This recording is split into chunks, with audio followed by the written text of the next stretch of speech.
Il existe deux types de lentilles minces, les lentilles convergentes et les lentilles divergentes. Les lentilles convergentes ont leur centre plus épais que leur bord. Cette forme particulière permet aux lentilles convergentes de faire converger les rayons incidents. Ainsi, lorsque l'on pose une lentille convergente sur un texte et qu'on l'éloigne de ce texte, le texte apparaît plus grand. Il existe trois types de lentilles convergentes. Les lentilles biconvexes, les lentilles plan convexes et les ménisques convergents. Elles ont toutes le même symbole.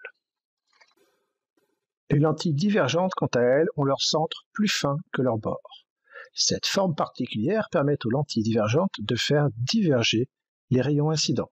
Ainsi, lorsque l'on pose une lentille divergente sur un texte et qu'on éloigne cette lentille de ce texte, le texte apparaît plus petit. Il existe trois types de lentilles divergentes. Les lentilles biconcaves, les lentilles plan concaves et les ménisques divergents. Elles ont toutes le même symbole. On va s'intéresser maintenant aux caractéristiques des lentilles minces convergentes et tout d'abord au centre optique de la lentille. Tout rayon passant par le centre optique de la lentille n'est pas dévié. On définit ainsi le centre optique O de la lentille. On définit l'axe optique principal de la lentille delta comme étant l'axe passant par le centre optique O de la lentille et le centre C de la courbure d'une des faces de la lentille. Par convention, on oriente l'axe optique de la lentille dans le sens de la propagation de la lumière et on choisit pour origine le centre optique O de cette lentille. Ainsi, le point A' est à la distance D' du centre optique de la lentille après cette dernière. On note OA' surmonté d'une barre horizontale, la valeur algébrique OA' qui vaut ici plus D'. Pour le point A, qui est à la distance D du centre optique de la lentille, mais avant la lentille, la valeur algébrique OA vaut alors moins D. Tout rayon passant par le centre optique de la lentille, mais pas par le centre de la courbure de la lentille, est appelé axe optique secondaire delta'. Tout rayon incident parallèle à l'axe optique principal d'une lentille convergente émerge de cette dernière en passant par un point de cet axe appelé foyer principal image, noté F', se situant à une distance petit f' du centre optique de la lentille. La valeur algébrique OF' égale petit f' est positive et s'appelle la distance focale de la lentille. Elle s'exprime en mètres. Le plan perpendiculaire à l'axe optique principal et passant par F' est appelé plan focal image πf'.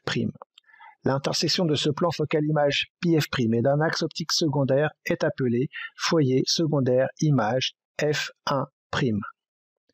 Tout rayon incident parallèle à cet axe optique secondaire émerge en passant par le foyer image secondaire situé sur cet axe optique secondaire. Vergence petit c d'une lentille. On définit la vergence petit c d'une lentille mince par la relation petit c égale 1 sur valeur algébrique de OF', soit l'inverse de la distance focale. La vergence s'exprime en dioptrie, symbole delta minuscule, quand OF' s'exprime en mètres. Pour une lentille convergente, puisque la distance focale est positive, alors la vergence sera positive. Pour une lentille divergente, la distance focale est négative et à ce moment-là, la vergence sera négative. Nous pouvons voir sur cette ordonnance la valeur de la vergence de vert correcteur. Tout faisceau incident issu d'un point de l'axe optique principal de la lentille L, appelé foyer principal objet F, émerge parallèlement à cet axe. On remarque que F et F' sont symétriques par rapport à O, ce qui implique que OF égale moins OF' égale moins F'. Le plan perpendiculaire à l'axe optique principal et passant par F est appelé plan focal objet πF. L'intersection du plan focal objet πF et un axe optique secondaire est appelé foyer secondaire objet F1. Tout faisceau issu d'un foyer secondaire F1 émerge de la lentille parallèlement à l'axe optique secondaire passant par F1.